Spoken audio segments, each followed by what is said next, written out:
ಬರ್ತಾ ಇಲ್ಲ. ನೀರು ಬಿಡೋಕೆ ಕೇಳಕ್ಕೆ ಹೋದ್ರೆ ಅವರು ಮನೆಯ ಜನಗಳು ಲೇಡೀಸ್ಗಳೇ ಹೊಡ್ಯಕ್ಕೆ ಬರ್ತಾರೆ. ನೀವೇನು ಕೇಳೋದು, ನೀವು ಕೊಡ್ತೀರಾ ಸಂಬಳ ಕೊಡೋರನ್ನ ಹೋಗಿ ಕೇಳಿ ಅಂತಾರೆ. ಹನೂರು ಕುಡಿಯುವ ನೀರಿನ ಸಮಸ್ಯೆ ಉದ್ಭವ, ಅಧಿಕಾರಿಗಳ ವಿರುದ್ಧವೇ ದೂರು ನೀಡಿದ ಗ್ರಾಮಸ್ಥರು. ಗ್ರಾಮದಲ್ಲಿ ಕುಡಿಯುವ ನೀರಿನ ಸಮಸ್ಯೆ ಉದ್ಭವಿಸಿದ್ದು ಸಂಬಂಧಪಟ್ಟವರು ಸರಿಯಾಗಿ ಸ್ಪಂದಿಸುತ್ತಿಲ್ಲ. ಈ ಹಿನ್ನೆಲೆಯಲ್ಲಿ ಅವರ ವಿರುದ್ಧ ಕ್ರಮ ಕೈಗೊಳ್ಳಬೇಕು ಎಂದು ಗ್ರಾಮಸ್ಥರು ತಾಲೂಕು ಪಂಚಾಯಿತಿ ಇಒಗೆ ದೂರು ನೀಡಿರುವ ಘಟನೆ ಶೆಟ್ಟಳ್ಳಿ ಗ್ರಾಮದಲ್ಲಿ ಶನಿವಾರ ನಡೆದಿದೆ.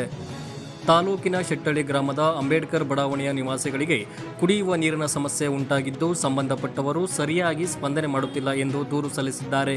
ಶೆಟ್ಟಳ್ಳಿ ಗ್ರಾಮದ ಅಂಬೇಡ್ಕರ್ ಬಡಾವಣೆಯಲ್ಲಿ ಕುಡಿಯುವ ನೀರಿನ ಸಮಸ್ಯೆ ಉಂಟಾಗಿದ್ದು ಸಂಬಂಧಪಟ್ಟ ಅಧಿಕಾರಿಗಳಿಗೆ ಈ ಬಗ್ಗೆ ದೂರು ನೀಡಿದರೂ ಉಡಾಫೆ ಉತ್ತರ ನೀಡುತ್ತಿದ್ದಾರೆ.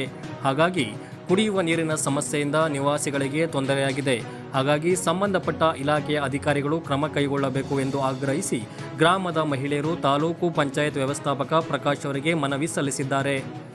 ನಂತರ ಗ್ರಾಮದ ಮಹಿಳೆಯರು ಮಾತನಾಡಿ, ನಮ್ಮ ಅಂಬೇಡ್ಕರ್ ಬಡಾವಣೆ ನಿವಾಸಿಗಳಿಗೆ ಕಳೆದ 3 ತಿಂಗಳಿನಿಂದಲೂ ಸಹ ಕುಡಿಯುವ ನೀರಿನ ಸಮಸ್ಯೆ ಉಂಟಾಗಿದೆ. ಈ ಸಮಸ್ಯೆ ಬಗೆಹರಿಸದಿದ್ದಲ್ಲಿ ಮುಂದಿನ ದಿನಗಳಲ್ಲಿ ಉಗ್ರ ಹೋರಾಟ ಹಮ್ಮಿಕೊಳ್ಳಬೇಕಾಗುತ್ತದೆ. ಹಾಗಾಗಿ ಕೂಡಲೇ ಸಂಬಂಧಪಟ್ಟ ಇಲಾಖೆ ಅಧಿಕಾರಿಗಳು ಎಚ್ಚೆತ್ತುಕೊಂಡು ನೀರು ಸರಬರಾಜು ಮಾಡಬೇಕು ಎಂದು ಆಗ್ರಹಿಸಿದ್ದಾರೆ. ತಾಲೂಕು ಪಂಚಾಯಿತಿ ವ್ಯವಸ್ಥಾಪಕರಾದ ಪ್ರಕಾಶ್ ಮನವಿ ಸ್ವೀಕರಿಸಿದ ನಂತರ ಮಾತನಾಡಿ, ಶೆಟ್ಟಳ್ಳಿ ಗ್ರಾಮದಲ್ಲಿ ಕುಡಿಯುವ ನೀರಿನ ಸಮಸ್ಯೆ ಉಂಟಾಗಿರುವ ಬಗ್ಗೆ ಇದೀಗ ನಮ್ಮ ಗಮನಕ್ಕೆ ಬಂದಿದೆ. ಈ ಬಗ್ಗೆ ಹಿರಿಯ ಅಧಿಕಾರಿಗಳ ಗಮನಕ್ಕೆ ತಕ್ಷಣವೇ ತರಲಿದ್ದು ಕುಡಿಯುವ ನೀರಿನ ಸಮಸ್ಯೆ ಬಗೆಹರಿಸಲು ಪ್ರಾಮಾಣಿಕ ಪ್ರಯತ್ನ ಮಾಡುತ್ತೇವೆ ಎಂದು ತಿಳಿಸಿದರು.